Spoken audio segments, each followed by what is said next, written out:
From my experiences with art, when I really go into it, I can put my mind and my power into it. I can put everything that I have into the piece of art that I'm working into. And what that in turn does, it keeps you from thinking of all the problems that you have. They're much more peaceful than those drawings, the illustrations that are on the wall. I basically do illustrations for books, magazines, and for comic books. My favorite is portraiture. I like to depict exactly what people look like, but not just what they look like. I like to bring out their personality in the illustrations. Well, I'm an Air Force retiree, and I was basically fairly well fit. At least I thought I was.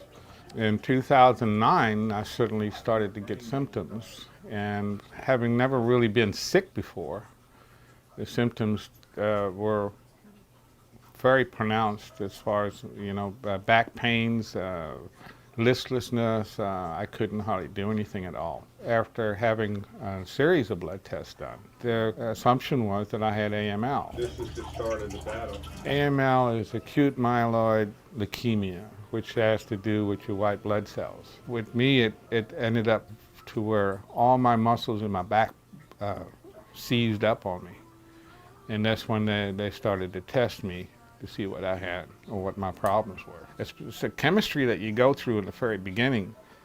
It's pretty tough. When they put that stuff in, my brain went on fire. That's what he said the whole time. It really works on your brain to where if you don't keep yourself occupied and focused in on something, it becomes even worse. That one hit me so hard. So because I was an artist, I just had my wife bring my equipment to me, and I just started to work. Art therapy, it all depends on how you can bring your emotions out on the piece that you're working on and not lock it in yourself. When I had a fear, I would draw the fear. When I had empathy in something, I would draw the empathy. You could see it in the illustrations that I brought out. Pain, yes. If you can bring it out and visually see it in front of you, you can cope. You can ease it. You can ease the pain to where you won't even really pay attention to it anymore. My wife Marion was my guardian. I could almost call her my savior because she was always there.